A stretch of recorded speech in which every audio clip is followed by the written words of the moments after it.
he was saying that one of his spirits just showed him a tree and was like, be a tree. Be strong and steady, but gentle, and trust. You don't need to try, and everything is going to work out. And so that was what his spirit guide was showing him, was the symbol of the tree.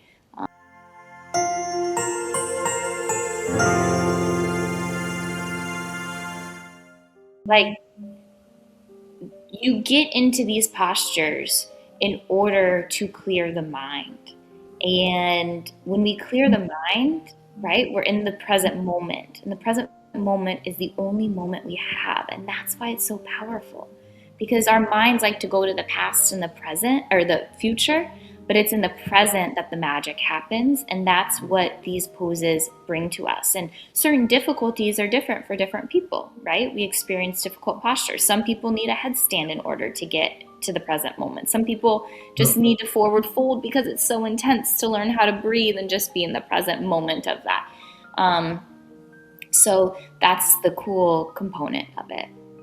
Yeah. And I do know, like, energy gets stuck in the body, and it can get stuck in certain areas too. And I do know, like, when you do the yoga, it gets that energy flowing and can help release all that too, right? Oh, for sure, for sure. And one of the cool things too is, okay, I'm going to use me as an example. I hold tension in my neck quite a bit. And right, if I'm doing a yoga pose, like where we're seated and we're just kind of warming up the neck, and I'm kind of just moving my neck to the side, or bridge It makes pose. me want to do that. Yeah, no, exactly. It feels good. Or bridge pose, or full wheel where my head is back, or plow pose, something that entails my stretching my neck. And if I really focus on my breath and I just become aware of that area, and I'm like, okay, I recognize you, area. This is just a message.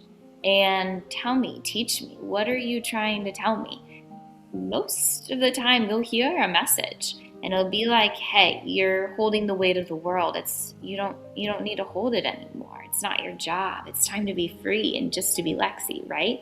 So that's just one example, but all the postures allow that. When we really tap out of our minds and tap into what is truly happening in our bodies, it allows us to hear what our body has that can share how we can grow and evolve as a human. Now, did you say when you do those exercises, you hold your breath, or are you're supposed to breathe through it, aren't you? Or? Yes, you're supposed to breathe through it. Okay, I thought you said you held your breath, and maybe that I would be could have accidentally said that, but you could hold your breath. There are some breathing techniques where you inhale, hold your breath in the top of that inhale, exhale, hold your breath on top of that exhale. So there are breathing techniques that you do hold your breath, but definitely when there's a strong sensation, breathing that deep breathing to those areas would be super, super powerful. Now, I'd heard that breathing in through your nose is very critical in breath work. Is that the same here for yoga? Yoga, again, has, right, it's how we want to balance our body. If our body needs more energy, and we may need that mouth breathing, because that's going to elicit, right? When we're running from a lion back in the days, we're breathing in and out of our mouth. We need our fight or flight. Most of us don't need fight or flight activation. Some of us do, but a lot of us need to calm that nervous system down, and that's what nasal breathing does, right? Think when we were safe long time ago and seated and just chilling, eating some berries, we're breathing in and out of our nose. We're not running away from a lion. And so that really calms our nervous system down. So that nasal breathing is powerful. It's been proven to lower blood pressure, prevent inflammation, all that stuff, decrease stress. Yeah. It's that nitric oxide getting in your blood vessels. Yeah.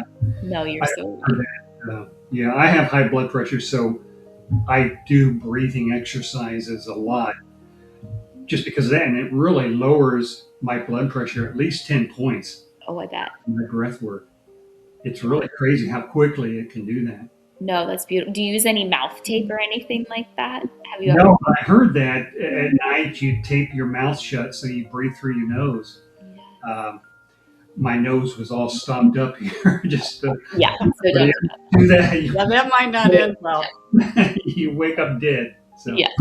Yeah, I have heard of people, but you're talking about taping it before you go to bed at night, right? right, Yeah. exactly, yeah. I think I read that in the book breath that I showed the other day or something. It's in a book. Let me see. I probably can't find it now because I'm under pressure, but right here. This book right here. Have you ever read that? No. Yeah, it talks about all of the breathing and how it, so you're incorporating all this breath work with the yoga. I mean, yours is like a double whammy. I mean, it makes me want to do yoga when we get off here and Yes, when the good. car's off. Well, Yes.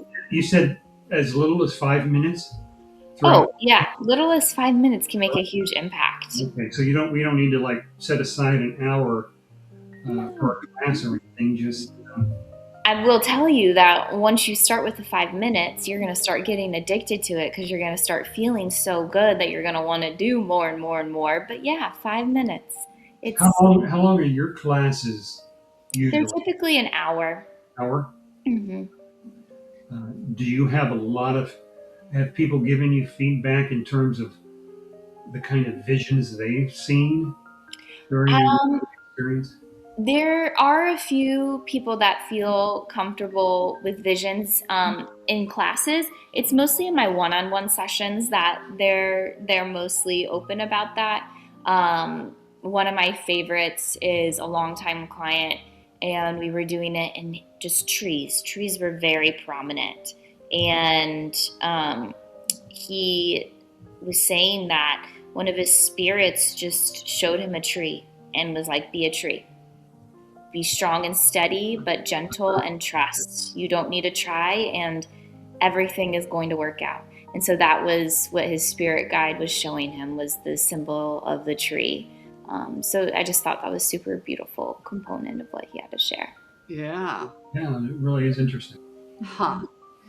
I know, like when I do my little moves I try to do, especially like with my hips are all locked up. But if I go to move them, it burns, but the burn almost feels good. Mm-hmm. And then when I get out of that position, I think it's like a cradle or something. Mm-hmm. But when I get out of that, I can almost feel the energy flowing out of that spot. Yeah. It is crazy. It's I know why yoga's been around for for so long. ever. Yeah, that's my favorite, and that's what we right, people want to get out of that sensation. They're like, "Oh, I don't want that." But we as teachers are like, "Okay, how can you stay in this posture and breathe?" And then you're constricting all those blood vessels, those nerves, all of that, and then we release it, and you get blood flow, and the muscles and the tissues are like, "Yes, thank Yeah. you. I've been asking for that release." My poor little body. It was like, oh, thank you. Keep doing it. And it's funny because it honestly, 5 or 10 minutes a day makes such a big difference, but yet I don't do it. Isn't that funny?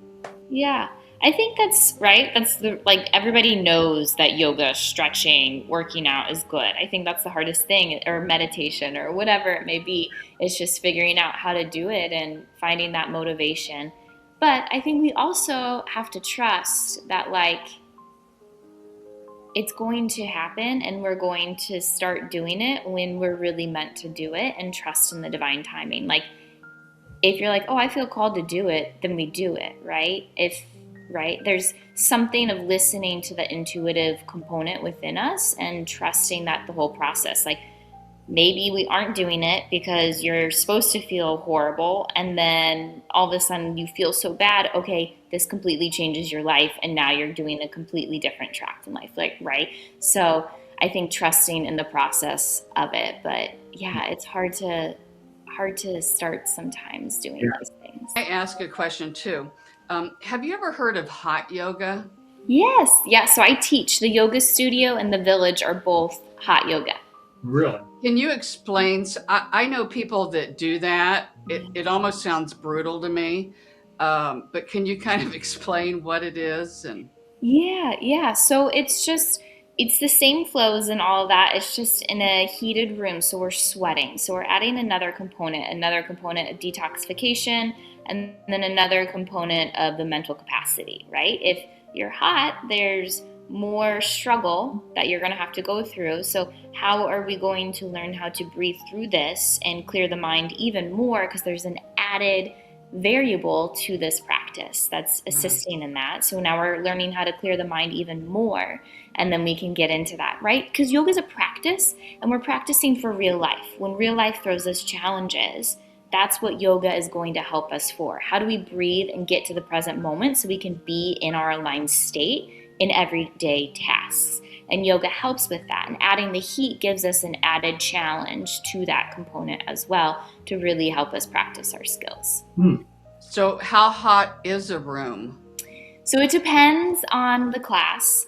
They can range from like 97 to 115. I just took a class in Arizona with like a humidity level of like 97 and 115 degrees because they're so used to that dry heat. They love the humidity. And I was just like standing there like drenched in sweat.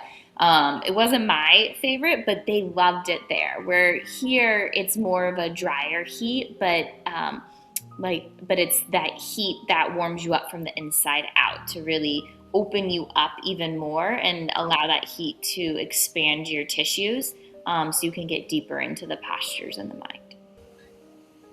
Someone wants to sign up for a yoga class. They don't necessarily, if they want to go this direction with their yoga, I don't think they necessarily go to a local gym to do that, right? Where could you find a yoga class that is similar to your kinds of classes? Yeah. These studios that I'm at are very unique. And I think that's why one has been standing in the Indy area for so long and has so many loyal practitioners. Because it is a special environment and a community that is really cultivated in mind, body, and spirit. So it's really powerful. Yeah. So I guess people will have to do some research on the type of yoga class that's being presented, rather than just the physical body kinds of things. Yeah, I think so. I think also, though, not to say that the gym yoga isn't amazing, like, right? Everybody has to start somewhere. You have to learn the postures. If you go to one of these classes and they're calling out Virabhadrasana A, and you're like, well, I don't know what that is. Well, you can go to a gym, learn those postures, and so it can set you up for a little success. We have to start somewhere. So if the gym is the only place available, do it. If you're home and the YouTube is the only place available, do it. If your brain is the only place that you can come up, just move your body with your breath. Like anywhere is really where it can happen, anywhere. But these studios can help create it, because when one or more or two or more are together in a room moving in the same direction, that frequency is brought up and it's easier to achieve too. Right. Yeah. Can these be done online? Have you done online classes at all, or is it? We have done online during COVID. I see clients one-on-one virtually, but community classes are done mostly in studios. Okay, and your studios are in the greater Indianapolis area? Yes, Carmel, Broad Ripple. Okay. So some of our viewers that are in the central Indiana area, we'll post a link to Lexi's website down in the comment section of this video.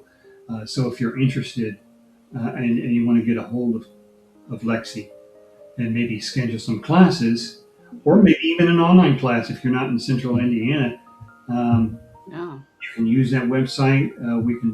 We can put your email down there, Lexi, if you're okay with that. 100%. And so they can maybe try this. Doesn't hurt to try new things. No. Right.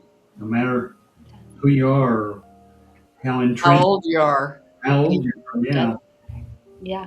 Yeah. When I was going through yoga teacher training, I had my dad, who was 68 years old, doing at the time, doing all the yoga flows for me so I could practice my call outs. So Wow. you Cool. can do it. Great. That's all the questions I have. Sherry, you have anything? Yeah, I really don't have anything. I found it very interesting. Yeah. I knew more than Bobby did kind of about this, but I got a lot of golden nuggets out of it, so it was really interesting.